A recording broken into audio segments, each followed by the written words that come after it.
And one thing that became clear to me when I was running for Secretary of State, and continues to be true while I'm serving as Secretary of State, is that nobody has any idea what the hell I do.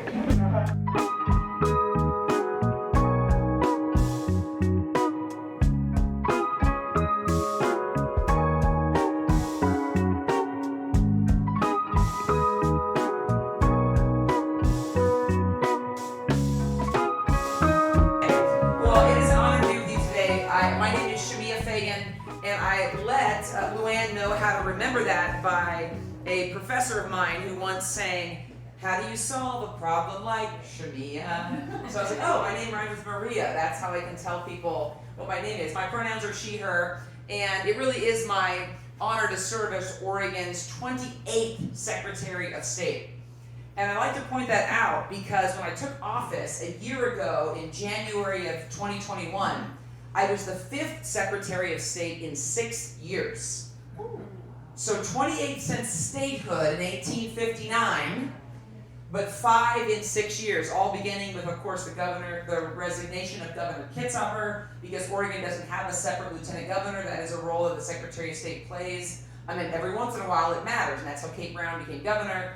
And then, we had a Secretary of State treasurer die in office, and so 5 in 6 years. So a lot of transition in the work that I do. And one thing that became clear to me when I was running for Secretary of State, and continues to be true while I'm serving as Secretary of State, is that nobody has any idea what the hell I do. And that's okay.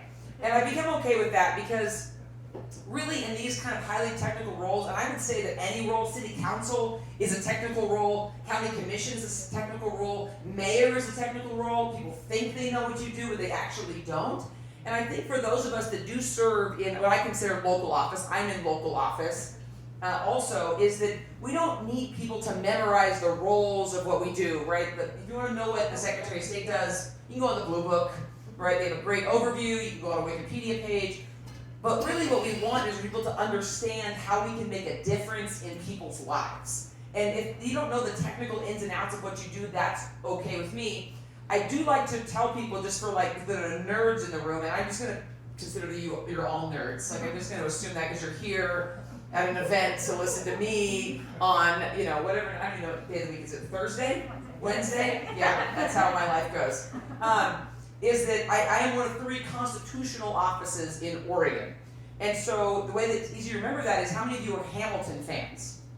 I knew that because you're nerds. But how many of you have seen it live? Okay, how many of you watched it on Disney Plus with subtitles? Okay, but it's an awesome show. My son, who's 9, is like super into it. We watch it with subtitles. We love it. But the Hamilton, right? There's the president, and there's the treasurer, Hamilton, and there's the Secretary of State. Exact same thing at the founding of Oregon. We have a governor, right? They have a president. We have a governor, a Secretary of State, and a treasurer, which of course makes me David Diggs. What did I miss? Oh, that didn't go over well. That's Caroline. You gave me 10 minutes. I was planning to sing for 7 minutes, and that didn't go over well. So I'm now concerned. Okay, so instead of singing, so that's just an easy way to remember like the 3 constitutional offices in Oregon. We have a governor and a treasurer and a Secretary of State. And then of course we have an attorney general and a holy commissioner, but those were created later by statute. They're still like 100 years old. Nobody serving in them currently is 100 years old. I'm just saying like the offices are like over 100 years old, but those were created by statutes in the legislature eventually, but the 3 constitutional are governor and Secretary of State and treasurer. And so I don't really care if people know the technical ins and outs of everything that I do. What I do care is that people understand how, over the course of the 4 years that Oregonians have given me, and I have 3 of them left, that we can actually make a positive difference in people's lives. That's what I know that Melanie wants to do, and Anthony wants to do, and everyone who's serving and on the school board, but everybody who's serving in office. I mean, I was on a school board. It's real technical. But what you want as a public school mom, myself, you want to know how people make a difference in their lives. And to know how I want to make a difference as Secretary of State, first off, my mission as Secretary of State is really simple. My job as your Secretary of State is to build trust. That's what my job is, to build trust between the people of Oregon and our state government so that our public services can make a positive difference in people's lives. That is simply what my job is to do, and so that you understand that's really core to me, that's not just kind of government speak, like accountability and transparency and trust. Like, it really, really is important to me. I want to give you a little bit of a background about where I come from. And Luann gave you a little like teaser trailer. That was kind of like a really good teaser trailer. Very, very well done. You did pronounce Doofer correctly. She did check it with me beforehand. People come up to me and say, I need to know how to pronounce. I usually think it's your name. But she had that down. But she said, I need to know how to pronounce Doofer. And I said, well, like John Kennedy did. Ask not what Doofer can do for you, but what you can do for Doofer. And I was probably in 5th grade before I realized that's not what the president said. That's what my dad had told me the president said, which is good. But I did grow up in Eastern Oregon, in Doofer and the Dalles. And I want to, when I was about 15, I was driving, or my brother was driving, because I was not illegally driving at 15, I want to be clear. My older brother was driving us from the Dalles to Portland. And it was in the spring of 2015, and we were going to see our mom for the first time in probably 2 or 3 years. Because my dad was a single parent raising me and my 2 older brothers in Wasco County, and my mom was kind of in and out of our life. She battled meth and heroin addiction for most of my life, and was homeless in Portland, on and off the streets, in and out of shelters. And so she would kind of disappear for a couple of years at a time, and then she would write us a letter and say, come see me. And she was an extraordinary, loving, wonderful person. So whenever she wanted to see us, we were up for it. And so my brother was driving us from the Dalles to Portland to go see her for the first time in a few years. And she had sent us a letter and said, I finally have a home, come see me. So we put in the address. Actually, we were probably just, I don't even know, there wasn't MapQuest then. I don't know what we did. But somehow we found the place. And we pulled up to this big, beautiful, like Victorian style house with a big wraparound porch. And we were thinking, wow, Mom, nice place. And she greeted us and gave us warm, loving hugs and walked us around to the front steps. But instead of walking up the steps, she dropped down to all fours, and then she crawled into the porch. And then she invited us into her home. And my brother and I dropped down to all fours, and we crawled into the porch behind her. And she had spread out a sleeping bag, so we weren't just like sitting on dirt. And she showed us a box that she kept with her that was full of pictures of us and letters from us, because I know that she wanted to remember that no matter where she was, that she was somebody, that she belonged to somebody. And so that is a principle that has stood with me through the school board and the Oregon House and the Oregon Senate and as Secretary of State, is just to first off remember that people are somebody. Whenever you see somebody out there, like, no matter what, oh, I don't want to see the tents, or I don't want to, well, that's somebody's uncle, that's somebody's mom, that's somebody's kid, somebody's grandson, that's somebody's, that's somebody's nephew or niece, and that's a big thing for me. And as Luann mentioned, I'm really thrilled to be with you because you want to help people in local government, because it's really folks in local government that have made such a big difference in my life. People in local public service, when I was a 4th grader in Doofer, and that was one of the years that I first learned that my mom was battling with drug addiction, which is a really hard thing to learn when you're in the midst of Nancy Reagan's DARE program. And you are learning about how drugs are bad and they're awful and they're a terrible choice, and then you're a 4th grader and you learn that your mom is engaged with them. And of course this is, when it's a bad person, it's a bad choice, it's a really hard thing to learn. So 4th grade was a really, really hard year for me. And my 4th grade teacher, I'm just gonna be honest with you, I was a shithead. And boy, he would have had every excuse in the world to use disciplinary measures or whatever he would have done. But he knew that my family was having a hard time, and he invited me to join an after-school chess club. And I kind of picked up the game quickly and learned it. And this is before Queen's Gambit, so no, I was not an absolute badass in 4th grade. It was back when it was nerdy to play chess, but I just loved this game, and I just took to it. And by the end of 4th grade, I traveled from little itty-bitty Doofer of, 400 people, entire city population, to Portland and won the Oregon State chess tournament. Whoa. And I remember walking out of the parking lot. I love that I still get applause for something I did when I was 10. It makes me so happy. And I love that, so thank you. But I walked out of the parking lot, and my older brothers, who were usually picking on me because they were older brothers, they were hoisting my trophy over their heads, and they were chanting, "My sister's the champion." And it was one of those moments I remember. It was the old OMSI building, if those of you, kind of out by the zoo. That's where OMSI used to be. It's somewhere else now, it's the Forestry Center, but that's where it was. And we're walking out of there and thinking, it doesn't matter that I don't have everything that other kids have. I can compete with anyone. And it was public schools and the Dows and Doofer that really made that true, and public servants and school board members just making those hard choices to make sure that our schools have what they need and our teachers have the support they needed to make exceptions and to invest in kids like me when the choices that were also on the table were probably very disciplinary because I was very, very disruptive. And so I want to go back to my mission as your Secretary of State. My job is to build trust between the people of Oregon and our state government so that our public services can make a positive difference in people's lives. And I stand as your Secretary of State as somebody who knows the impact when those public services fail.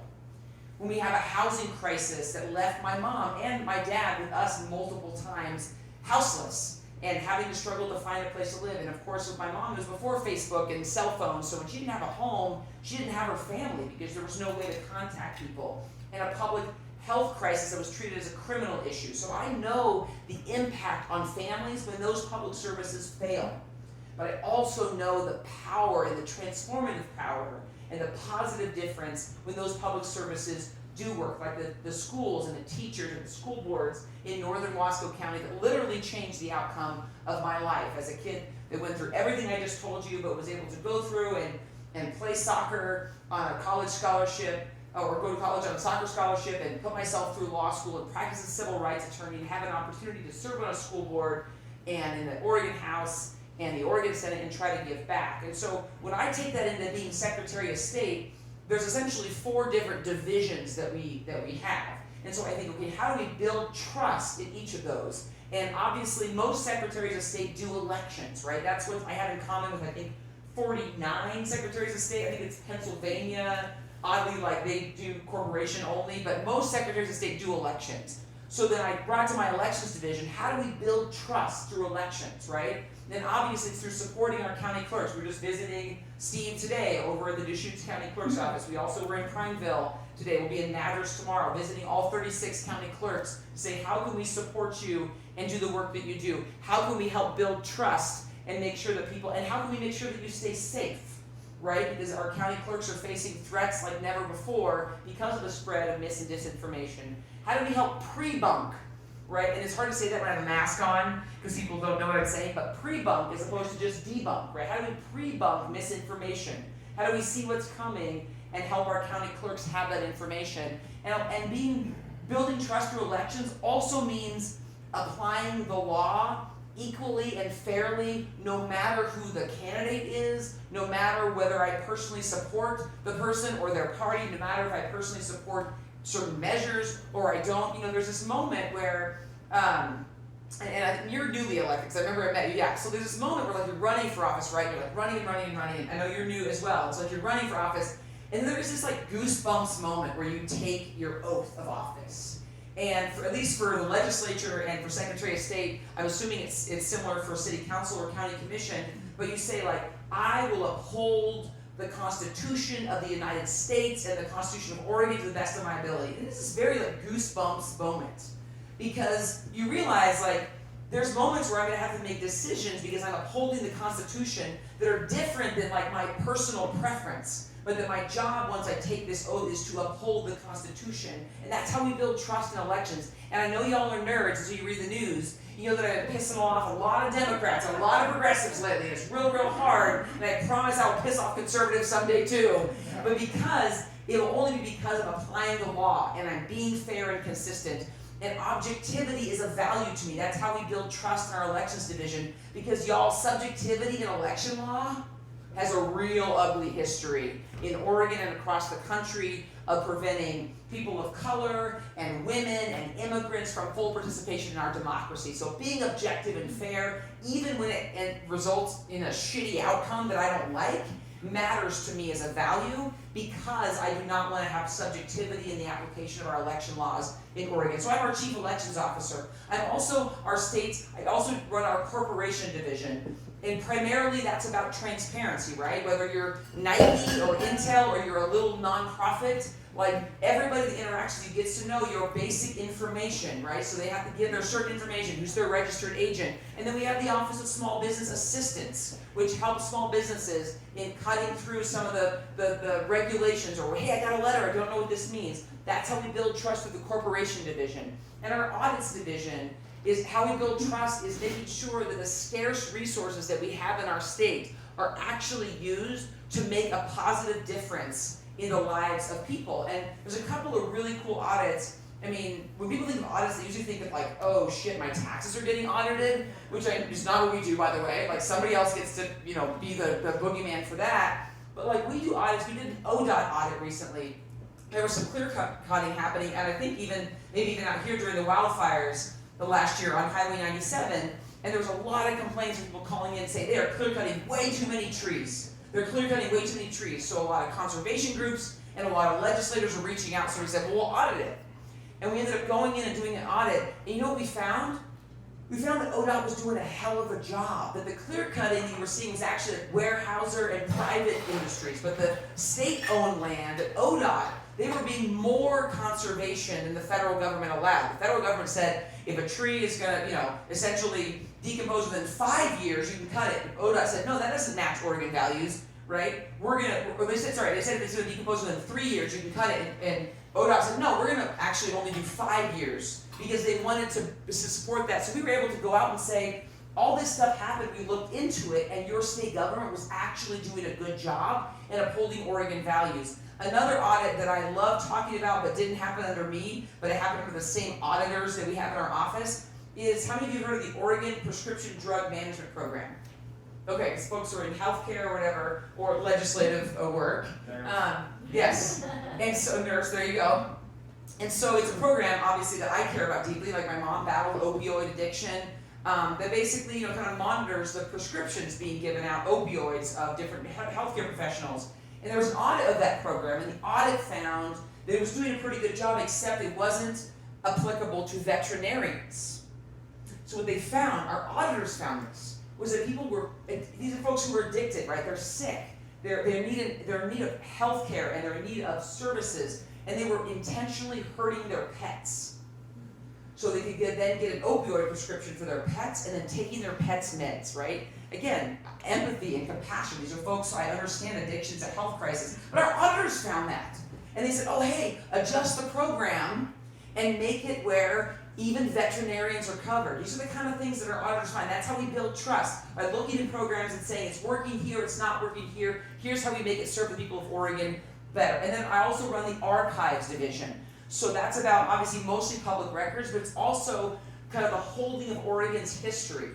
And I think the most important thing for me, particularly for me as a white person in Oregon, as our chief archivist, is to make sure that we tell Oregon's whole story, which is not just a story of happy white pioneers and wagons and kind of funky looking dresses. It is a story of stealing land from indigenous people. It is a story of exclusionary laws. It's the only state constitution that excluded black people from living in our state. This is what's that? And white. Yes, thank you, yes. There's other kinds of laws during World War II and the work that was done to other folks, Japanese Americans and other Asian Americans in Oregon. So we have to tell Oregon's whole story. I love Amanda Gorman. How many of you know about her as a poet? Yes. I'm not a big poetry person, but I became aware of her when she spoke at President Biden and Vice President Harris's inauguration. And she said a great line that I love, and she said, I'm going to paraphrase it. She said American, but I'm going to say Oregonian. This is the mission of our archives division. She said, to be an Oregonian, she said American, but to be an Oregonian is more than a pride that we inherit. It's a history we step into and how we repair it. And that is the mission of our archives division, is how we repair it, how we tell Oregon's whole story and be honest about when we have broken trust and how the government has broken trust with Oregonians. And so that's the work that we do, and I just want to encourage all of you. I love the idea that this PAC is about people serving in local government, because that's where we can build that trust. And again, people do technical stuff. Not only does very technical stuff, but you don't need to know everything she does every day. We need to know is how she can make a positive difference in the lives of people in Bend. So thanks for having me. I'm looking forward to hanging out with you.